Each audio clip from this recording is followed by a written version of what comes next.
This week on Intrigued, full effect. Just because a child walks freely out of their home doesn't mean that child has freely stayed away.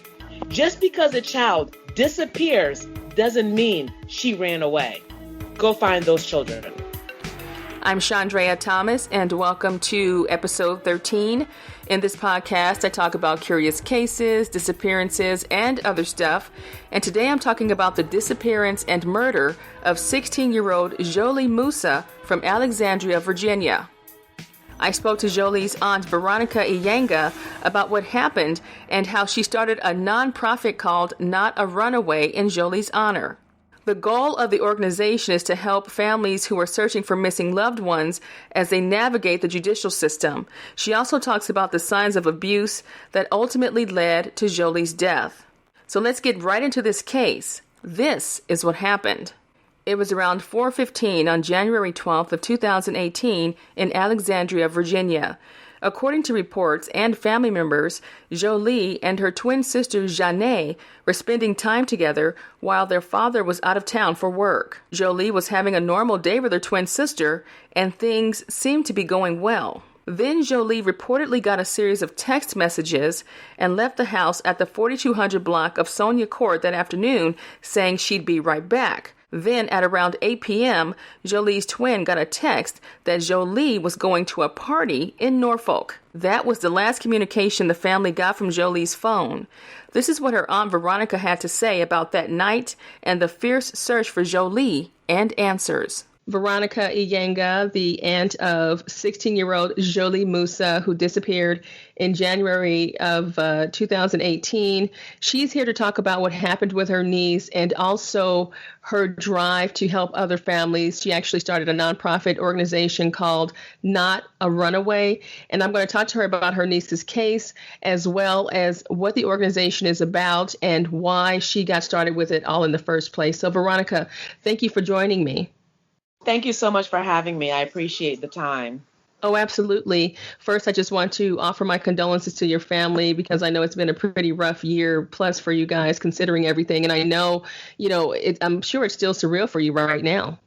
It's surreal. It still feels like it's all a nightmare or that we're watching some crazy movie. Yeah. So for those who may not be familiar with Jholie's case, tell me what happened to her on January 12th of 2018. Yeah, it was just another afternoon. Nothing should have been ordinary. Nothing should have been extraordinary about that day. Jholie came home from school with her identical twin, Jholie, and they make it to the house, and they're sitting in the kitchen, and Jholie is doing her sister's hair, pressing it, and then they're just having regular girl talk. And then the next thing we know, Jholie starts getting a bunch of text messages on her phone. We now know it was on Snapchat, but she's getting text messages, and her sister's like, "Who are you talking to?" And she's not trying to tell her. She's being cute about it. She's giggling. She seemed to be excited by whoever it was that she was talking to on the phone. A little bit into it, she says to her sister, "I'll be right back. I got to go do something real quick. I'll be right back." So she, leaves her charger behind, her ID behind, her wallet behind, steps into her shoes real quick because it's cold outside. So she bundles up into a coat and then walks out that door. So when we see her walking away from the house under home security, she's kind of smiling, looking down at her phone as she's walking out the door. And that is the last image we have of Jholie being alive and walking away of her own free will. Wow. So what happened? What did you guys discover of what happened to her that night? Well, what ends up happening is she disappears and her sister doesn't say anything to us for the day. Typical sister, typical anybody. She's trying to protect her sister just in case her sister's staying out a little bit later than it's supposed to be. So next thing Jholie does is she texts her sister after about an hour or two of her not coming right back as she had professed to do. And she was like, "Hey, where are you?" And her sister texts her back and says, "I'm going to Norfolk to a party. I'll be back later." And that was the end of it. So, of course, now, her sister calls her to try to see what's going on, but Jholie doesn't pick up the phone and just lets it go into voicemail after it rings a little bit. So, again, the teens, she ignores it and just kind of goes on with the rest of her night with whatever else they had planned to do. Now, the official cover story was they were going to be at a sleepover anyway. So, from a family perspective, we had no reason to think anything was wrong. The only person who knew something was wrong at that moment in time was her twin, who was just kind of like, wait a minute, you said you were going to go right back. You're supposed to go to this thing with me and you didn't come. And that was the end of it. Now, all night, her sister, Janae, is calling her sister's phone, and she's kind of holding this all to herself, this heavy burden all to herself. It's not until the following morning when she just says, there's something wrong. I haven't been able to get a hold of my sister all night long. And that's when she told the family. This is now Saturday when the rest of the family is being brought into the loop that there's something wrong with Jholie. At that point, we reached out to her dad, who's, again, on a undisclosed location overseas working, and mom and everybody is flying into town because we were out of town for the weekend and weren't expecting anything to happen with the girls. We start looking for her on our own. We're driving around to different houses to see where she might have been or who she might be hanging out with. We call Fairfax County Police at that point in time. They don't show up until literally the next day on Sundays when they came. So we've lost a whole day now of wondering what's going on with her. By Sunday, mom is now in town and the whole family is now in town. And now there's a problem because we still haven't heard from her. We're calling her at this point. The phone is going straight into voicemail, like it's completely powered off, and which again is not like her. But considering she left the house saying she'd be right back, it would be expected that she doesn't have a charger. But what we knew was that if Jholie was staying away of her own free will, she's the type of girl who didn't go too far without her phone. If she left her phone, her car charger at the house and then decided to go to a party, she would have found a way to at least use someone else's charger or to find some money to buy one. But again, she left her ID and everything at the house. So where is a 16-year-old girl supposed to get money to do something like that? We continue to call the police to try to take this seriously. They entered her into the database, and now she's classified as a runaway. We know our girl. We know this is very uncharacteristic. She is an AB student, an honor student in her school. She is focused on her academics. She has a birthday coming up in a few months. She's trying to get a car. There is absolutely no way Jholie would do anything to jeopardize the amazing future she had laid up in front of her. But yet the police and law enforcement are telling us she's a runaway. Why? Because they saw her walk out of the door smiling and did not appear to be in duress. So for the next 2 weeks, my family and I single-handedly continued to promote the fact that Jholie was missing. We took our pain public, and Sarita, her mother, shared the family's agony as she described to the community who Jholie was so that they can feel like they knew her and empower them to go out there and go help us find our child. And so when the police let us down, when the so-called Amber Alert let us down, we had a community of people who didn't even know us, who put up a lot just to help us. Days turned into weeks as the family and community continued to search for Jholie. About a week later, the Amber Alert finally gets sounded for her. This is a week after she's been missing. So a week after she disappears and an Amber Alert goes out? We finally get an alert. Okay? And at this point, again, we have never had, as a family, any relationship with a missing child or missing situation. We've only seen it as far as TV is concerned. But we do know there's something called an Amber Alert, that when a child goes missing, we thought the purpose of the Amber Alert was that it would ring the alarms and everyone was going to look for her. During this very painful period, we were going to learn differently. So 2 weeks later, okay, we start to see it. We get police show up at the house. They want to take fingerprints of the family and the immediate family and to start doing blood samples, just, basic protocol stuff. Then the family gets some shocking news. Then the news report, and everybody starts to report it. A body has been found at a park less than a mile from our house. Could it be Jholie? Wow. So let me ask you this. Once you guys got this information that you were seeing on the news about a body being found, how long after that was it from when she disappeared? It was now exactly 2 weeks to the day. She was found that Friday, February the 26th.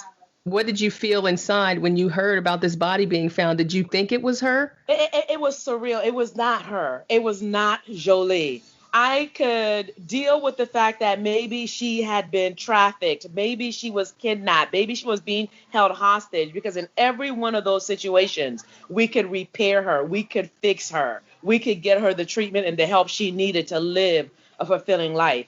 Okay, but the murder of Jholie was never on the table for discussion or for consideration.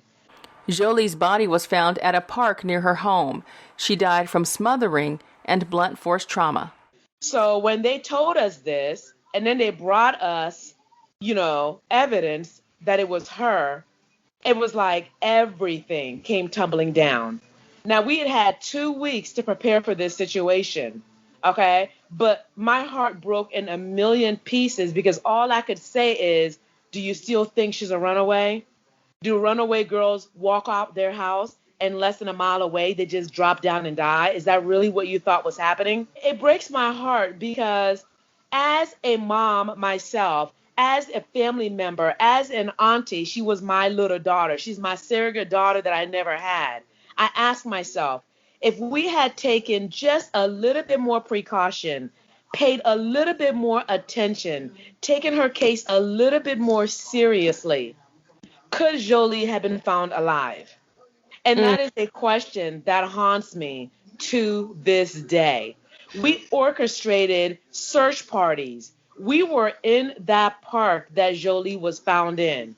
But because we were just parents and families and friends hunting for our daughter, looking in the shrubs, looking in the bushes was never up for discussion. We didn't have that kind of background or even inkling to think we were standing less than 100 feet from where she was to be found later on in 2 weeks. Had they started searching in our backyard, had they been more aggressive and searched everywhere you could possibly hide somebody, could they have found her and made our agony smaller and shorter? Again, these are the questions that continue to pain me as a human being, as a woman, as a mother, as Jholie's aunt. And this is what continues to drive my passion, because if they had looked, maybe we could have saved her, maybe we couldn't. And to this day, we'll never know. It turns out that Jholie's ex-boyfriend, Nebiu Ibrahim, who was 17 at the time, already had felony charges from an assault on Jholie. And the family thought that relationship was over, but it may have continued in secret. As I was researching the story, it looks like there was a guy that she was dating and there was some sort of abusive relationship. Can you explain that to me, some of that, so people can understand what the situation is with the case? So again, it wasn't a guy she was actively dating. Jholie, like any girl, has had boyfriends. This was a guy that she thought loved her. Okay, in her young stage of mind, she felt like this was love. Okay, they'd had some situations in the past where he got aggressive with her. He had attempted to choke her before. He had been violent with her. But Jholie was candid with the family and told us what was going on. She was given clues and tips and education of how to walk away. And just at Christmas, she was telling us it was over. At Thanksgiving dinner, she was telling us she had handled it. We thought the situation was handled. Now, on this particular day, she was talking with somebody on Snapchat. What's important to note is that it wasn't a direct call through. So if it was the ex-boyfriend calling her, he knew her number, but he didn't call her directly using his phone. Why not? He then stopped some kid at a park to use their phone to communicate with her. Why? And then she leaves the house. Now, when she's leaving the house at this point, and again, I'm just talking, I'm not giving you a subject matter expert. I'm just talking as a woman at this point. Did she leave her house thinking she was meeting somebody new and then he tricked her and it ended up being him and then he's even more mad about it? That is a question I will never, ever know the answer to. But what I do know is my niece left this house trusting that the person she was going to meet with was going to be somebody that she can count on. And that's not what happened. The family says it was a toxic and abusive relationship. And in the midst of the search for Jholie as a missing person, another interesting fact came up. The suspect was actually arrested on January the 18th on that past assault. And here's another thing. His home was walking distance from Woodlawn Park, where Jholie's body was found. A total of 12 search warrants were issued in the case. Now we've learned, it's been made public, that the boyfriend was arrested. Okay, he was immediately arrested as a person of interest because of the prior domestic violence orders that have been against him, which are all public record. But then I believe it was in August of this past year, formal charges were officially done, and he is still incarcerated, and we are waiting to go to trial in June. Your niece's case is going, the family is trying to deal with everything and all of that. At what point do you decide to start the organization? It was about 30 days after she was found. It was almost immediate because throughout this entire ordeal, for 2 weeks, I was sitting here, the whole family was sitting here, not understanding. There was a legitimate danger and a problem in front of us. But it seemed like nobody cared except for us and our friends and family and the adopted community that brought us in as their surrogate family. But those who had the power to do something about it, their hands were tied. They were not even caring because they kept saying, we're taking her serious, but she's a runaway. And by saying she's a runaway, it meant we got a fraction of the resources that are made available to an Amber Alert candidate, for instance.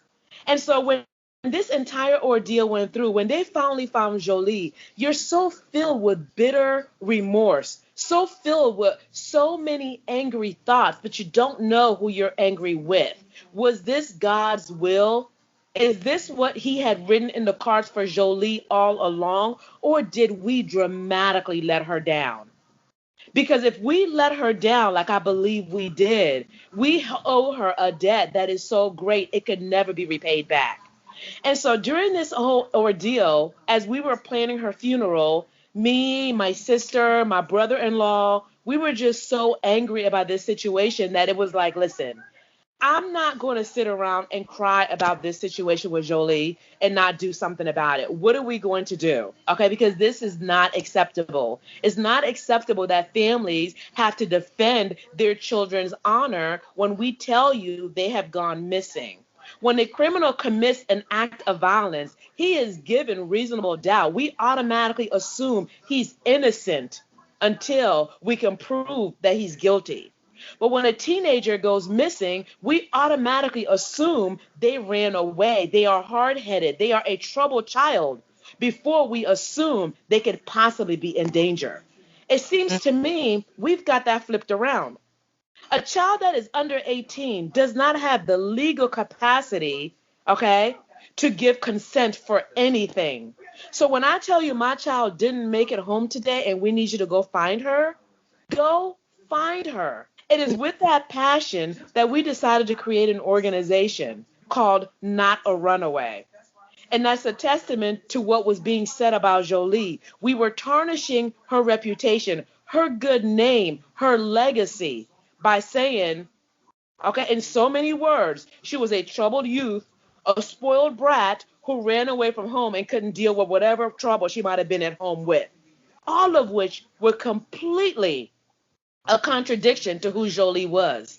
And so Not-A-Runaway was designed to help us do for others what we couldn't get done for ourselves, which was to help create a public platform that was as loud as the Amber Alert, but on a social media level where we could rally a whole community of people to start sharing posters of this child and start looking for this child in as many different places as they can. Because when we couldn't get an Amber Alert issue, we were able to create our own Jholie Alert, and we had nearly 50, 60, 70,000 people across the nation and counting that were helping us look for Jholie in all places.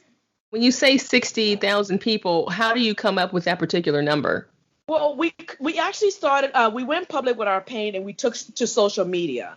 And we created a page on social media. It's called Find Jholie.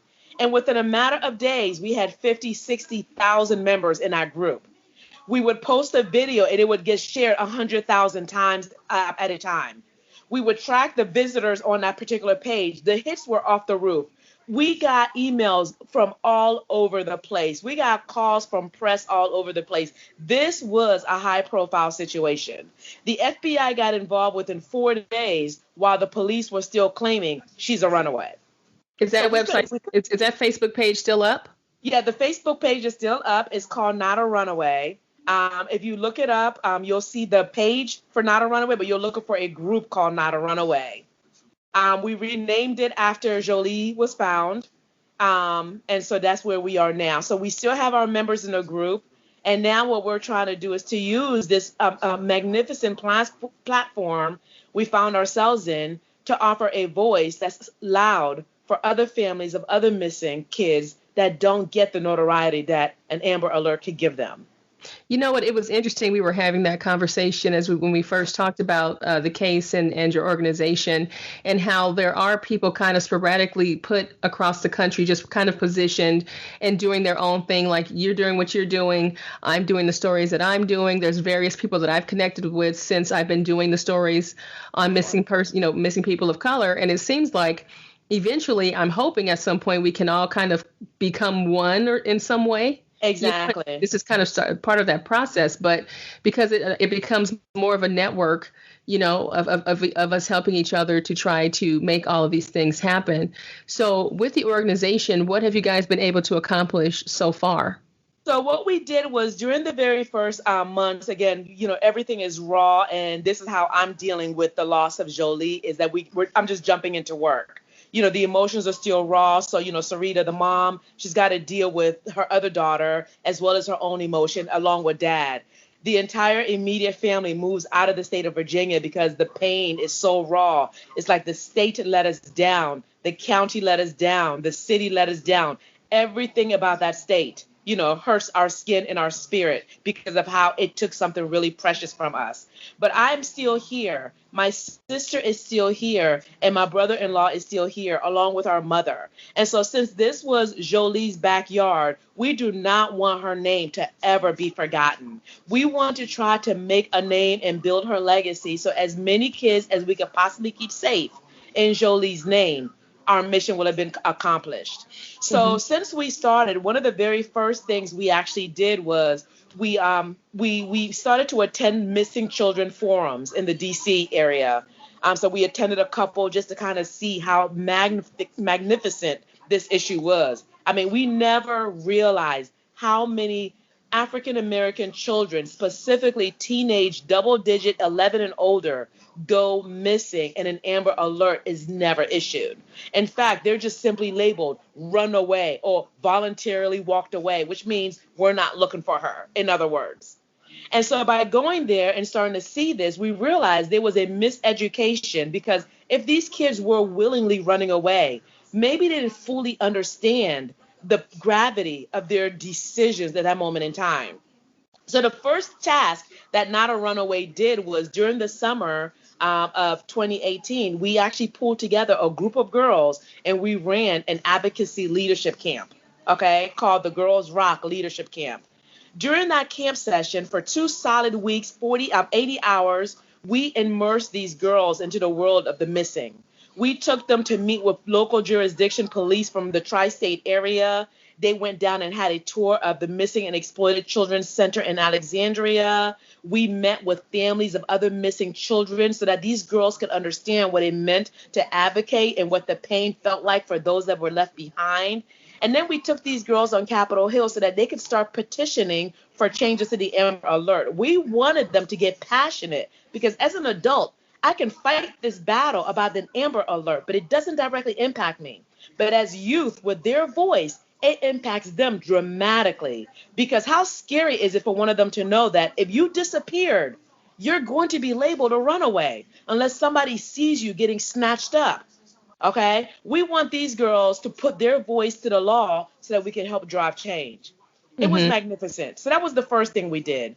The next thing that we did was, on a regional level, we threw the first ever region-wide missing children awareness event. We pulled police officers from DC, Virginia, and Maryland into one room. And we also held an Amber Alert forum where the public was able to ask questions for the first time ever about this Amber Alert, and have the various localities answer how each of them addresses and handles these and what the protocols and the process looks like. Again, we felt it was very phenomenal. On August 30th of 2018, Fairfax County Police charged Jholie's 17-year-old boyfriend with first-degree murder. There were also media reports that Jholie had received calls from the phone of a 12-year-old boy on January the 12th, and when family members spoke to the boy, he said that a man had asked him to use the phone. There was also word that Ibrahim finally confessed to the crime after a 4-hour interview with police. So by the time August is hitting and we're putting on this missing children awareness event, we get official word is published to the community. Official charges are now done, and the word domestic violence, teen domestic violence, gets thrown into the mix. So now suddenly we have another voice that we need to attack. How is it that as a woman, I didn't know this was going on, that she was still involved with this guy, that she was still in his raps? How is it that we didn't give her the tools to be able to really walk away and cut the loose? I have all these unspoken questions in my head about how I feel I personally failed her because I could have done more. So knowing that I could never give this lesson to Jholie, and I can't ever take back what happened to her and the pain she suffered at the hands of somebody she thought loved her, we decided to take on a teen domestic violence as a platform as well. So then in August, we held in September, we held a missing children, we held a mother-daughter brunch on teen domestic violence.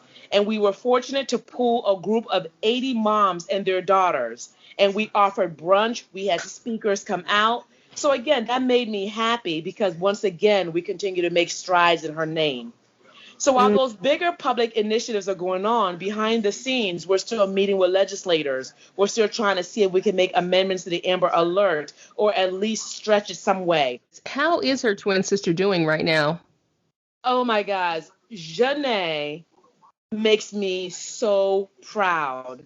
She is getting counseling, but the wisdom that she has gained as a result of this experience is so humbling. It's like I still have problems talking about Jholie.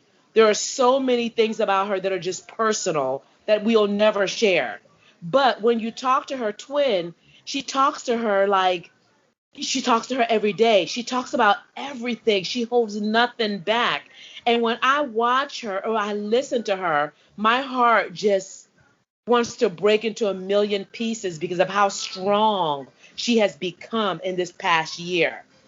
It's funny how sometimes you don't know how strong you are until you're put into a situation where strong is all that you can afford to be. Mm-hmm. And Janae makes us so incredibly proud to know her, so incredibly proud to share blood with her, okay, and to be able to call her my niece. Mm-hmm. If you were able to give Jholie some wisdom and knowledge, what would you say if you had that opportunity? Because these words that are coming from you right now could be very impactful for someone who's listening to this. What would you have said to her that you didn't get a chance to say? Love should never hurt. I don't care how much he says, I'm sorry. I don't care how much he makes you feel good. When a man or a woman, okay, when somebody loves you, they will lift you up and keep you up at all times. They will never tear you down. And the first time somebody pushes you, makes you feel less than you deserve, or hurts you, don't go back because it's not going to stop. They never do it just once. If I could hold Jholie in my hands, in my arms right now and hug her, I would almost want to escape with her. But until she understands that she is worth so much more, Jholie, we love you so much and you have such an amazingly powerful future. But sometimes we let love get the best of us in our quest to want to be loved so bad. We think this is what we want to do. In our little girl minds, we make decisions that impact our lives. In our big girl's minds, we continue to make decisions. But until she's ready to gain that knowledge, to understand what love is and is not, man, if I can turn back the hands of time. As far as the families that you have been able to help since your niece passed away, what are you hearing from those families? How many people have you guys been able to help? And what is your end goal? Okay, very. So we've actually, so since January, we have actually been able to work with 3 independent families that have reached out to us to use our platform. We had one family in North Carolina whose daughter went missing for approximately almost a month. And then thankfully she was recovered. Okay, so we're really fortunate to have had a hand in that entire process of helping them get the word out. We've had 2 other families that we've also been able to work with. One is still actively missing, and it's been 6 months. And the story there is they are a runaway. But again, how does a 17-year-old child get up to go to school and just vanish? Okay, so we've just got to do better as a community. The end goal for us is I don't care if this child is black, white, or purple. I don't care if they're poor or rich. Anytime anybody under the age of 18 disappears, if she can't even legally vote, she can't legally sign a contract, she can't legally even consent to anything, I need to know where that child is. Now, I do understand there are cases that which we've discovered in this process where the child does legitimately run away in order to escape a harmful situation at home. In those cases, we still just need to know that child is safe, even if the child is not brought back into their household. But when a parent tells you they have no idea where their child is, and law enforcement tells you they have no idea where that child is considered endangered, period. And I think we just need to do away with the whole word runaway and start looking at these kids as simply missing, endangered, and go find them until we can guarantee somebody that they are of safe mind and body somewhere. Mm-hmm.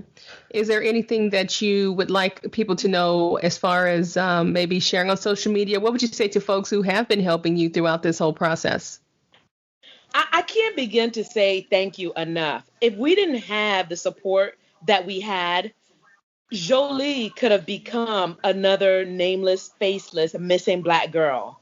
But we went public and the community rallied around us. People we didn't know in countries we didn't know, in cities we didn't know were offering to make donations. They were offering to print, to design, to search. I mean, when we did a canvas, they came in from out of town to assist us. That is family on a whole nother level. And to everyone, we have created a sisterhood bond that will be with us until we are no longer naturally on this earth. I just want to say thank you. And by sharing, we as a community are making sure that even when the legislation is not on our side, we have a loud enough voice to be able to make a change. And by sharing these missing posters, by talking about these missing kids, we will continue to work collectively to drive the change that our children desperately need. Again, just because a child walks freely out of their home doesn't mean that child has freely stayed away. Just because a child disappears doesn't mean she ran away. Go find those children. When you reflect back on the whole situation and the whole scenario over that 2-week period when you were searching and you were trying to get the word out about Jholie, is there anything that you would have done differently? Not at all. I think that we went public. I think that the local media started to help us. I think that the community came to our aid. I think that as a family, we did what our knowledge allowed us to do. What we didn't know is what the law enforcement people knew, which was look in the gutter, look in the trash can, look in the bushes. Those are the things we did not know. So if I had to do this all over again, I would want them to go find Jholie the night she disappeared and find her sooner rather than 2 weeks later in the woods. I think we're now part of a very exclusive club of parents and family members of murdered and missing children.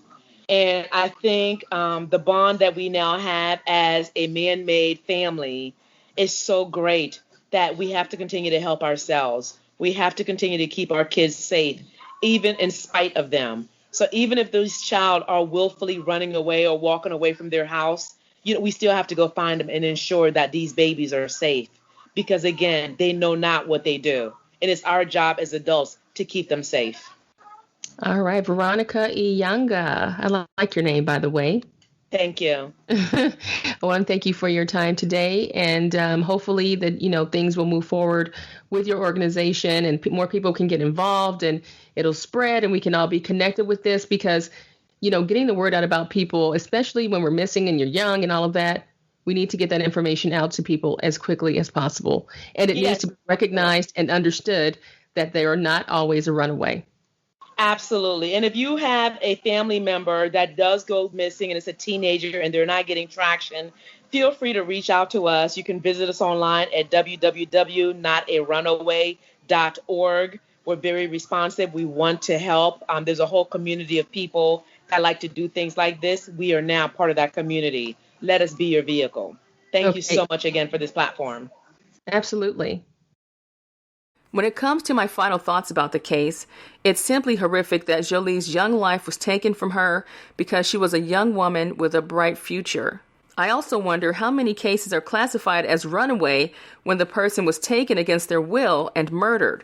It's also important to think about the previous record of abuse and the impact on what ultimately happened to Jholie. At the same time, her family is working to do what they can to keep others from facing the same tragedy and fate as Jholie. And it's clear that knowing the signs of abuse is the first step to survival. I think the mission of Not-A-Runaway is awesome because if the family can't get an Amber Alert or media coverage, they do have the strategy of using social media as a form of an Amber Alert. And that can reach thousands of people at one time. And we all know the power of social media. And here's some other information to walk away with. Experts say over 2,100 kids go missing every single day. And according to the FBI, nearly 35% of missing persons cases are kids under 18 years old. As for Ibrahim, he's set to go on trial for first-degree murder charges and is facing life in prison. I'll be sure to keep you updated as I get that information in. Thank you for listening to my Season 1 finale. Now, I will be on a short hiatus while I move to Arizona for my new job as an anchor and investigative reporter in Arizona. So that's some good stuff. And my storytelling won't stop. So I will be back with more stories, and I will give you updates on the stories that I covered in Season 1. If you have any cases that you want me to check out, just visit me on the Intrigued Full Effect website or via email at intriguedfulleffect@hotmail.com. Until Season 2, be safe and stay true.